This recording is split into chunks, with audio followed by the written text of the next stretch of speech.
Hello दोस्तों, मैं हूं आपकी दोस्त और आज हम पढ़ने जा रहे हैं एनसीईआरटी क्लास 6 साइंस चैप्टर 11 प्रकाश छायाएं एवं परावर्तन। इस सेशन में हम एनसीईआरटी की बुक को लाइन बाय लाइन पढ़ेंगे और हर एक कॉन्सेप्ट को बिल्कुल सिंपल और एग्ज़ाम ओरिएंटेड तरीके से समझेंगे, जिसमें आपको सिर्फ रीडिंग नहीं मिलेगी बल्कि हर टॉपिक के साथ इजी एक्सप्लेनेशन, इम्पोर्टेंट पॉइंट्स और एग्ज़ाम के लिए ज़रूरी कॉन्सेप्ट मिलेंगे। अगर आप चाहते हैं कि ये चैप्टर आपको बिना रटे हुए प्रॉपरली समझ आए तो इस वीडियो को एंड तक ज़रूर देखें।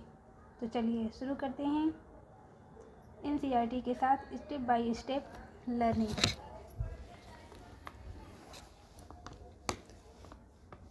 हम अपने चारों ओर अनेक प्रकार की रंग बिरंगी वस्तुएं देखते हैं। स्कूल जाते समय हम अनेक वस्तुएं जैसे कारें, बस, साइकिलें, वृक्ष, जंतु तथा कभी कभी कुछ पुष्प देखते हैं। आपके विचार से हम इन वस्तुओं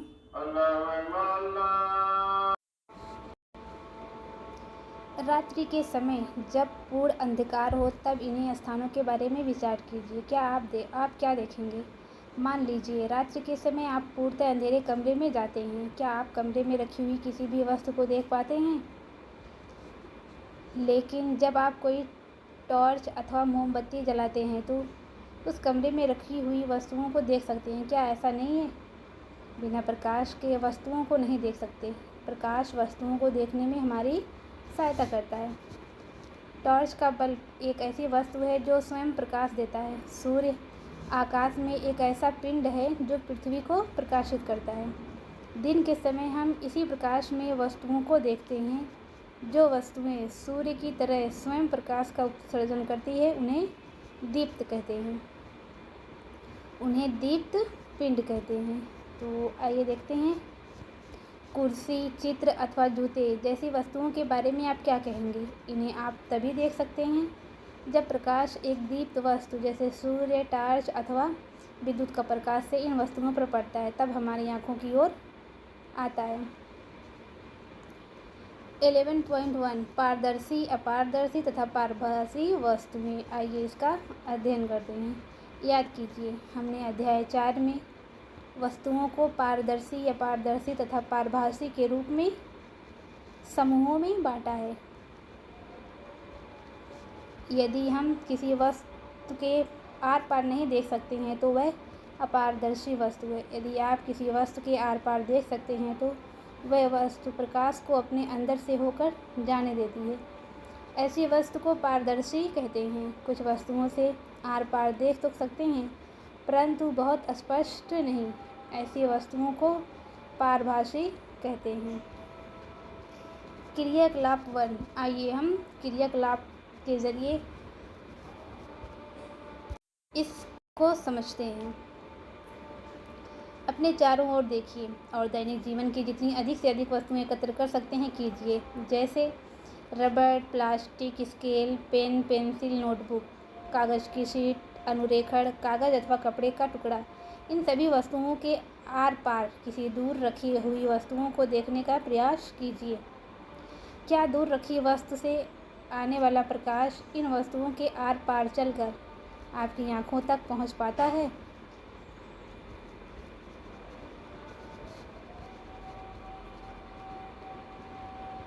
अपने प्रेक्षणों को सारणी 11.1 के अनुसार लिखिए। हम देखते हैं कि किसी वस्तु अथवा पदार्थ का अपारदर्शी, पारदर्शी अथवा परिभाषी होना इस पर निर्भर करता है कि वह वस्तु अपने अंदर से होकर प्रकाश को पूर्णतः आंशिक रूप से अथवा बिल्कुल नहीं गुजरने देती। 11.2 छायाएं वास्तव में क्या होती हैं? आइए इसका अध्ययन करते हैं कि छाया वास्तव में होती क्या है। तो आइए क्रियाकलाप 2 के ज़रिए हम इसका अध्ययन करते हैं। अब प्रत्येक अपारदर्शी वस्तु को धूप में ज़मीन से कुछ ऊंचाई पर एक एक करके पकड़िए। धरती पर आप क्या देखते हैं? आप जानते हैं कि धरती पर बने ये गहरे काले धब्बे वस्तुओं की छाया के कारण हैं। कभी कभी आप वस्तु की छाया देखकर वस्तु को पहचान सकते हैं। मैदान में कागज़ की एक शीट बिछाइए। किसी सामान्य जानकार अपारदर्शी वस्तु को किसी ऊंचाई पर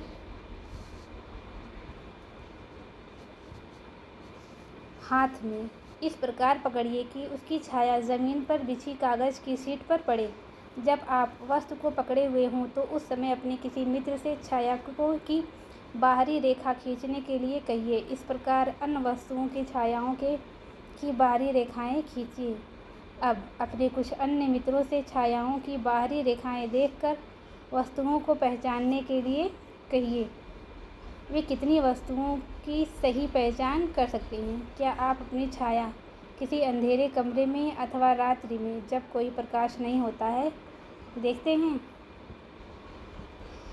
क्या आपको उस समय भी कोई छाया दिखाई देती है जब कमरे में प्रकाश स्रोत के अतिरिक्त अन्य कुछ नहीं होता है? ऐसा प्रतीत होता है कि छाया देखने के लिए हमें कोई प्रकाश स्रोत तथा प्रकाश के पथ में कोई अपारदर्शी वस्तु चाहिए। क्या इसके अतिरिक्त कोई अन्य वस्तु भी चाहिए? तो आइए क्रियाकलाप 3 देखते हैं।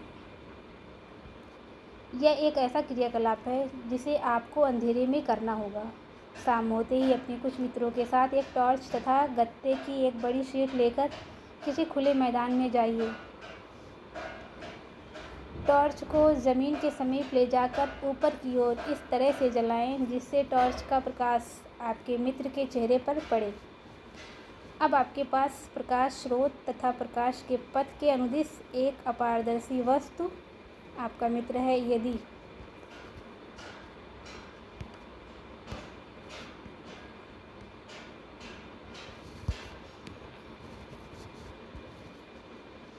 आगे है, यदि आपके मित्र के पीछे पेड़, इमारत अथवा कोई अन्य वस्तु ना हो तो क्या तब भी आपको अपने मित्र के सिर की छाया दिखाई देगी? तो इसका अर्थ ये नहीं है कि वह छाया नहीं है। वास्तव में टॉर्च का प्रकाश आपके मित्र के सिर से पार नहीं होता है।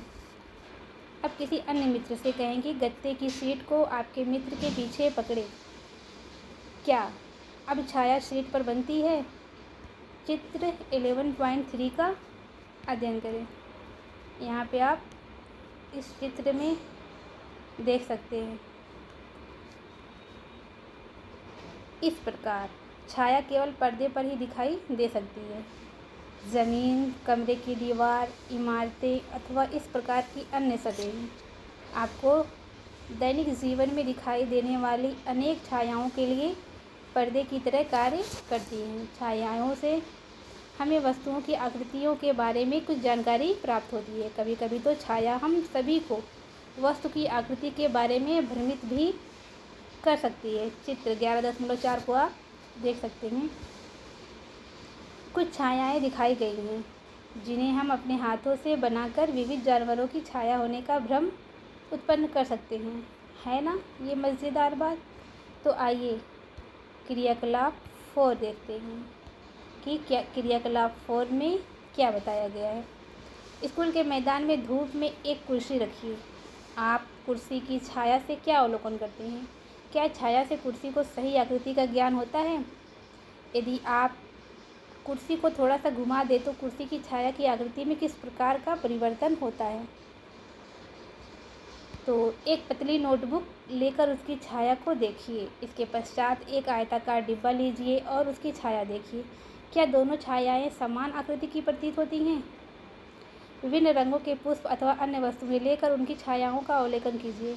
उदाहरण के लिए लाल गुलाब अथवा पीला गुलाब ले सकते हैं। जब वस्तुओं के रंग भिन्न भिन्न होते हैं तो क्या उनकी छायाओं के रंग भी भिन्न भिन्न दिखाई पड़ते हैं?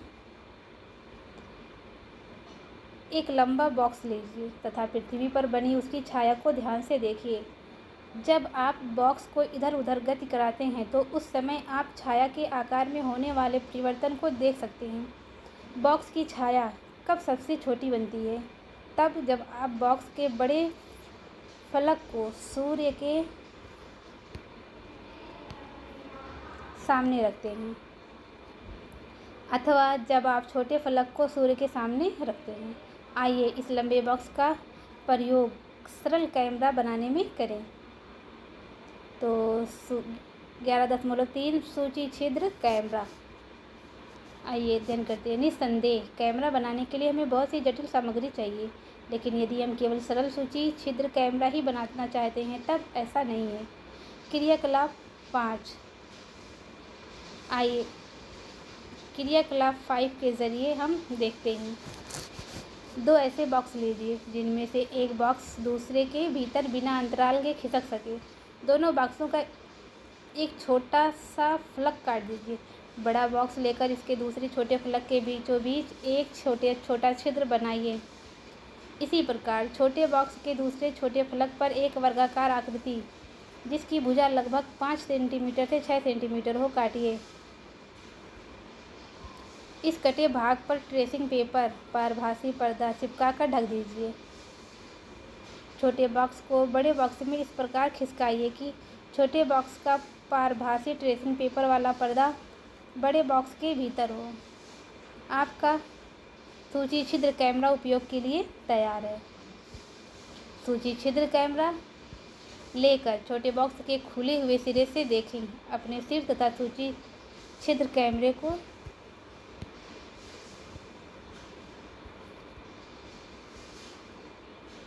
काले रंग के कपड़े से ढक लीजिए। अब सूची छिद्र कैमरे से दूर की वस्तुएं जैसे पेड़ अथवा इमारतों को देखने का प्रयत्न करें। सुनिश्चित करें कि जिस वस्तु को आप सूची छिद्र कैमरों से देखना चाहते हैं वह सूर्य की तेज धूप में रखी हो। अब छोटे बॉक्स को सूची छिद्र बने बड़े बॉक्स में आगे पीछे तब तक खिसकाएं जब तक दूसरे छोर पर लगे हुए ट्रेसिंग पेपर पर तस्वीर ना मिले।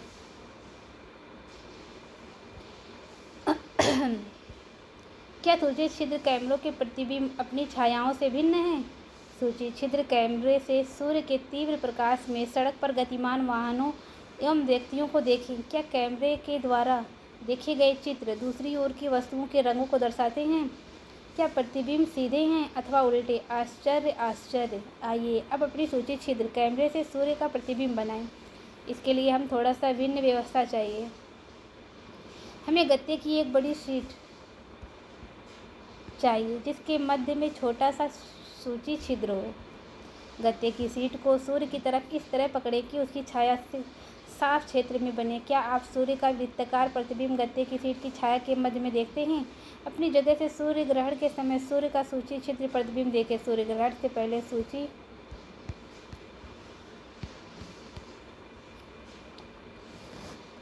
छिद्र तथा पर्दे को इस तरह सुव्यवस्थित करें कि सूर्य का प्रतिबिंब पर्दे पर साफ बने।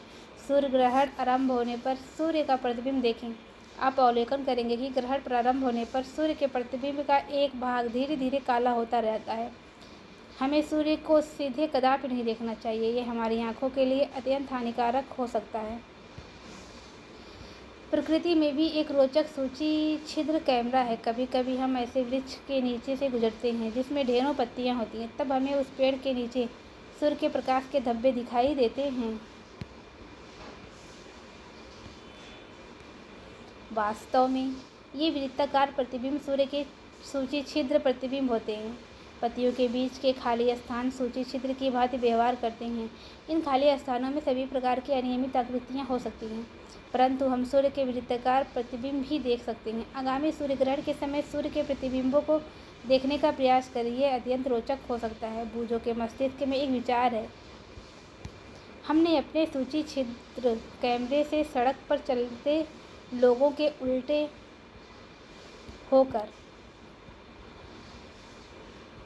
प्रतिबिंब देखे थे। सूर्य के प्रतिबिंबों के साथ क्या होता है? क्या वे प्रतिबिंब भी हमें उल्टे दिखाई देते हैं? पहेली का कुछ अन्य विचार है। निश्चय ही ये सब परिणाम है जो हम देख रहे हैं, जैसे छायाओं का बनना, सूची छिद्र प्रतिबिंब आज तभी संभव है जब प्रकाश केवल सरल रेखा में गमन करे। क्रियाकलाप 6। आइए पाइप का छोटा टुकड़ा अथवा रबड़ की लंबी नली लें। कमरे में एक तरफ एक मोमबत्ती जलाकर मेज के ऊपर रखें। अब कमरे में दूसरी तरफ खड़े होकर पाइप में मोमबत्ती को देखें। क्या मोमबत्ती दिखाई देती है? जब आप मोमबत्ती को देख रहे हों तब पाइप को थोड़ा सा मोड़िए। क्या अब मोमबत्ती दिखाई देती है? पाइप को अपने दाईं या बाईं ओर घुमाइए। क्या अब आप मोमबत्ती को देख सकते हैं? आप इससे क्या निष्कर्ष निकालते हैं? ये दर्शाता है कि प्रकाश एक सरल रेखा में गमन करता है। क्या ऐसा नहीं है? इस कारण जब कोई अपारदर्शी वस्तु इसे रोकती है तो उस वस्तु की छाया बनती है। दर्पण तथा परावर्तन। हम सभी घर पर दर्पणों का प्रयोग करते हैं। आप दर्पण में अपने चेहरे को देखते हैं। जो आप देखते हैं वह दर्पण में आपके चेहरे का परावर्तन है। हम दर्पण के सामने रखी हुई वस्तुओं का परावर्तन भी दर्पण में देखते हैं।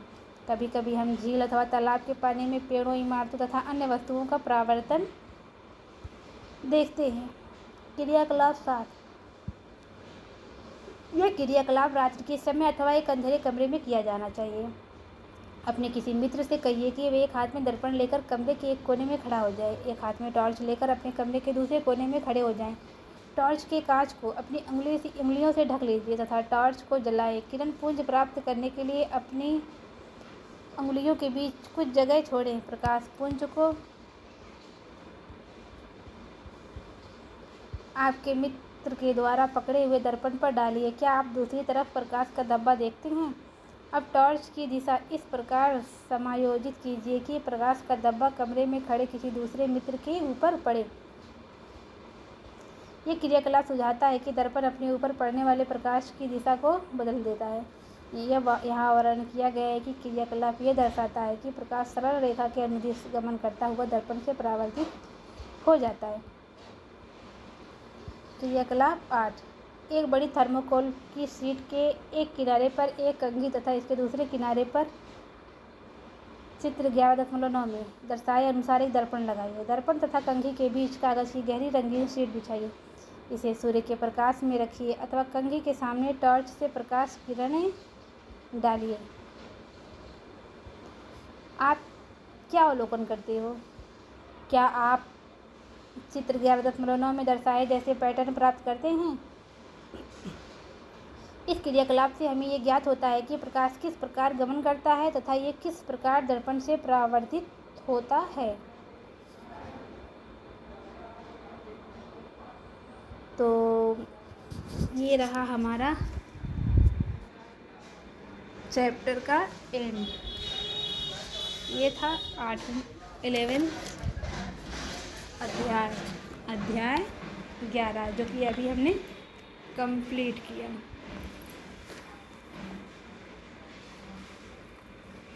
अगर आपने ये वीडियो पूरा देखा तो मुझे भरोसा है कि अब ये चैप्टर आपके लिए काफ़ी आसान हो गया होगा। अब आपकी बारी है। इस चैप्टर को खुद से रिवाइज करो, इम्पोर्टेंट नोट्स बनाओ और जाने से पहले एक छोटी सी बात, success does not come from what you do occasionally, it comes from what you do consistently.